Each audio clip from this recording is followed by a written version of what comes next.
Hello there. I wanted to do this video tonight because I've had so many people from my Instagram account asking me how I stay so organized. And it's kind of like way too much to put in my post. And so I thought, you know what, I'll just go ahead and do a YouTube on it. I'm sure there's many more people that do this, but not that have everything that I do. So I hope you enjoy this. So I'm going to start out by telling you that one of my best tips is that the night before you sit down and you fill out one of these. This is called a Smart Life Push Journal, and you can order it on Amazon. And I think there might even be a website, so you might want to check that out. Just Google it. But Chalene Johnson is who made these. And man, is she a smart woman. So inside of the Smart Journal, oh my gosh, it has so many things. It's got a step 6 brainstorming. And so you brainstorm, and this can be stuff, if you have a business or something. But my biggest thing is my daily trackers. So I'm just going to show you a little bit of what the inside looks like and what I do. And these are only 30-day ones. So I don't know. I buy them 3 at a time. But so let's just say I'm on day 8. Can you see that? Okay. So you put the date, and then you have when your push goal is due. So you might allow yourself, yesterday or last evening, I should say, when I was filling it out, I put down that I was going to make a YouTube. That was one of my push goals, okay, and I prioritized it. But I didn't put it down until tonight. Okay, then you have 3 push-related 10-minute tasks for the day, and really try to just make those simple ones. So mine is pray, and then it's stretch. I like to think of myself as a dog or a cat. If you ever watch them, the first thing they do when they wake up in the morning is stretch. And I think that's really good for your body. I do it. I do one of these things like this. Oh my gosh, it even feels good right now. Okay, and then obviously I can't show you, but I stretch my legs out as far as possible and just stretch my back, my hips, all the way down to my toes out. And then after that, I go to the restroom and I drink a full glass of water and brush my teeth, wash my face, and then I go and I get myself a cup of coffee. And then I sit down and I do some kind of self-development reading. Some days it's the Bible, some days it's listening to a podcast. I quickly wanted to give you some ideas on what kind of podcasts to listen to. But if you have an iPhone, they're real easy to find. You just go to your podcast and you can search any type of maybe life lesson or something like that you want to listen to. Or you can, if you've ever heard of somebody, you can search by their name. So there's 2 people in particular that I like to listen to. One is Chalene Johnson, and it's called The Chalene Johnson Show. And I think she has a lot of just life things on there. She can get pretty funny, and she can be pretty serious. And she has a lot of times speakers that she has on there with her. And it's just very, very good. The other one is Mindy Lawhorn. And she has Hope and Struggle, and hers is about leading a Christian life and things that come up that you're struggling with and how to deal with those kind of things. So that's like on a daily basis. So those are two that I like to listen to, or like I said, I read the Bible. Okay, so going on at the bottom, then it has your goals. So you can write down the goals for the day, and I try to prioritize them. So, and the reason I like to do that is because a lot of times you might put like 10 goals down, and there's just, things come up during the day to interrupt your schedule. And so, you feel really bad if you don't make them all, and then you feel kind of like a failure. And so I like to put my most important things up at the top, 1, 2, 3, and the least important things at the bottom. Okay, so if I don't get done with if I had 10 things, like the last two, 9 and 10, I would put those as first priority the next day. And by the way, when we're speaking of failure, make sure that you really don't accept yourself as a failure, that it's bad, but that it just gives you another chance to better yourself. Okay, on the other side of the page, it has for you to list what you're grateful for that day. And then it has a full schedule with your times. And so, and I don't really need to go through that, but like just for this day in particular, I had 7 a.m. And this is after I'm up. Okay, so I've got make the bed, 8 o'clock, get ready for the day. So that's putting my makeup on, everything. 9 o'clock, I have my dog going to the groomers. From 10 to 11, I had a client call. At noon, I scheduled my lunch.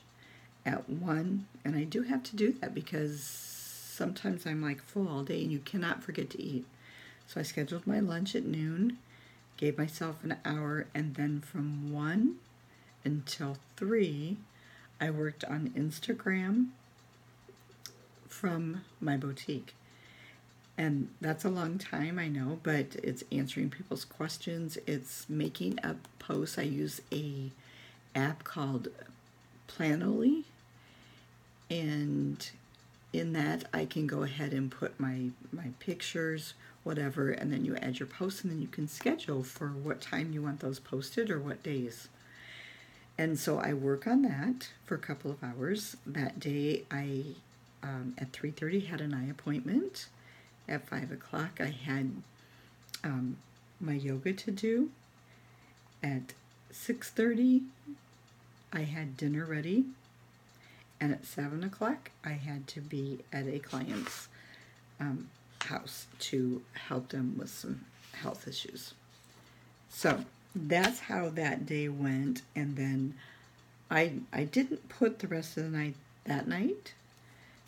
Maybe I just had it open, but I still put down I would like to be in bed every night by 10:30 because of the time that I get up. So that is my number one way to stay organized. And that is, again, called the Smart Life Push Journal. Okay, my next goodie is what to do. Now, this is a binder you open up, and you have every single month. Okay. And it's got a pocket here. So I stick my bills as they come. Like, so as soon as the mail comes and I get the mail, or whatever time I get the mail, I open it up, and if it's a bill, I stick it in that pocket of that month. All right. On the left side of this, it has your, and it's kind of cool. It's kind of cool to use. But your total income for the month, and then your total expenses, and then your savings notes, because we always want to save a little bit of money, right? And then I've got right next to it savings that are on my mind. So I just kind of write things to save for and the amount that I'm going to need. One of my best tips on that is for Christmas. I like to try and make that Christmas fund start the January 1st after Christmas is over each year. And just every single week put some money aside in that bank account that's only for my Christmas fund. But that's one of them, and then maybe a vacation, and then maybe something big that's coming up that you know of for that month. So maybe somebody's wedding, or maybe it's back to school month, and so you're going to be going out and clothes shopping and your school supplies and stuff. So that's what this is for. I realize that a lot of you probably pay your bills online, and you probably put them on your phone with a little reminder when they're doing stuff, and that's okay. I do that too. But this way, by putting them in there, as I pay them, whether it be online or I mail it in, I still mark on the bill when it was paid and what check number, or if it was paid online. And then I put it in another folder that goes in my desk drawer for that year for my taxes. Okay, now the next thing that I have is a greeting card organizer. I love this. This was my mother's, and when she passed away, and look how good a condition it is. She has been gone 15 years. But I always admired, and she taught us this to organize. I always admired this book that she kept and the way that she did it. And so she taught me how. So I never really had one just like this. She did buy me one, and it's in one of my drawers. But this one was more special to me because she had like her brothers and sisters' birthdays and stuff in here, which are my aunts and uncles, so I didn't have to like redo all those in my book. But that's what it's about. So for instance, you open it up, and this is January, and you can see there's names written down on the date, and then there's dates written next to them. So, for instance, on January 2nd is my Aunt Helen's birthday, and she was born in 1927. And then I also write down, like, my friends' like, anniversaries, so that I can get them an anniversary card, too. Now, the second tip for this book is that, okay, so this is September, right? So I go to September, and I have 5 birthdays this month. And so September 1st, I go out and I buy 5 birthday cards for these 5 people. And I put them in the folder. Now, the only difference is if in the first 2 days of September I have somebody, which I don't, but if I did, then I would put those in August, the cards. So that I could get those cards ready in time to mail them out so that they receive them on their birthday on September 1st. Now again, I realize that a lot of you probably use Facebook to send somebody a message on their birthday. And that's okay, but not everybody uses Facebook, and I have found that a lot of people have been getting off of Facebook because of all the drama and stuff on there. So, besides that fact, don't you kind of hate going to the mailbox every day and getting nothing but bills? I mean, seriously, isn't it nice to get a card even if it's not, like a birthday card, but just a little card that says, hey, just thinking of you. I love it. So I do that for other people too. But anyway, that is my handy book for the cards, and I love it. All of these I think you can probably get on Amazon or like a Hallmark store. I almost get everything on Amazon. Okay, my fifth one is my address book. And again, I know you keep probably your addresses and your phone numbers in your phone. However, there are so many things that can happen to your phone. I certainly hear of a lot of people dropping their phone in their toilet. Seriously? How do you do that? A quick short story. Just recently, one of my friends was in the hospital having surgery, and it was like a really long surgery, and I was sitting there with the family, and her father came in and rushing in, and he wasn't late. The surgery was 8.5 hours, but he was soaking wet. He had rode his motorcycle from New York to Illinois, Chicago area, and to get there in time so that when his daughter woke up, he was there.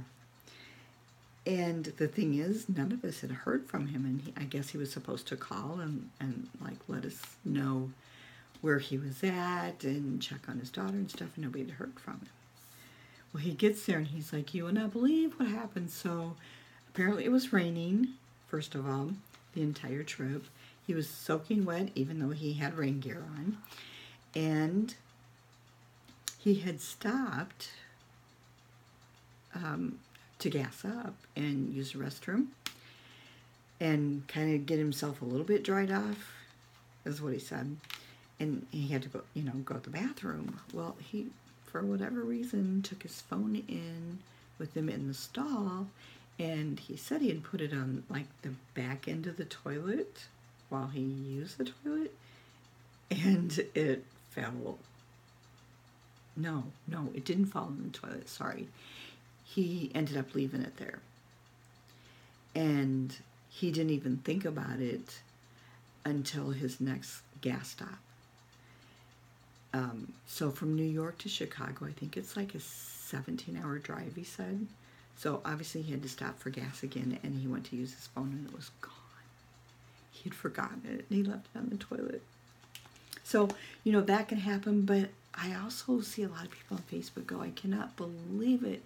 So I think they sit on the toilet and they play games or check their email or something, but at any rate, I wouldn't even take that chance. I just do my thing and get out of there. But what if you lose that phone, or you leave it somewhere, or it drops in the water? So for however long, and yes, there is the Gmail, if you have a Gmail account, that you can have your stuff backed up to. Still, computers can go bad, electricity can go out. So this book to me is still handy, and I like using it. Okie dokie, my final one. Low CD here, right? But this is my holiday card list. Now, this does have the addresses in it. Does not have birthdays or anything, though. This is just the name and address of people that I send out holiday cards to. Why do I need this versus the address book? Well, because there are just certain people that even like to receive cards or send cards out. And what's nifty about this little book is, I'm going to open it up and show you. So you have the name, the address. Ooh, that's not very good lighting. And then if you can see right over here, the year, and then there's a little S here and an R there. And so if you've, so you put the year, that you sent the card, and you put a checkbox in the S. And then if you received a card from them, you will put a little check mark by then. Okay. The reason this helps me so much is, first of all, I start my cards the day after Thanksgiving. And I send out a lot of cards, but that's when I start them. And I usually write a letter for the year to family members that are, and I'm talking about like cousins and aunts and uncles that do not live near me. And I include some good friends in it that aren't near me. And I let them know the things that I've been doing through the year, or the kids have been doing through the years, you know, maybe some achievements, some new projects we're working on, but, you know, stuff like that. Just a Christmas letter. I love receiving cards that people send letters in, or at least, you know, inside writing a little bit of stuff in it. So in keeping this list, the neatest part about it is marking off if you've received something back. Now, I wait. This may sound weird, you guys, but if for 2 years I have not received a card from somebody, I pretty much figure that they aren't sending them out because they don't really like receiving them. And so then I just cross them off my list and don't send them anymore. So that's a really good way of keeping track of your Christmas cards, and it's very handy to help you stay organized. And if you do it like the day after Thanksgiving, a lot of people have Thanksgiving off and the day after off, but regardless, you can set the mood. You know, you can have some chili cooking on the stove, and maybe a candle burning that smells like evergreens. Maybe wherever you are, it could be snowing even. But regardless, it's an excellent idea. And it gives you time to just sit down and go through your thoughts and kind of get in the mood for Christmas. So, okay, those are my 5 items that I use to keep myself organized. And then all 5 of these go on a little shelf right here in my desk by my computer. Okay, I hope you've enjoyed listening to this. I hope you've picked up some tips. And if you have any questions, please leave them in the comments. Thanks for listening, and I hope to share more tips with you.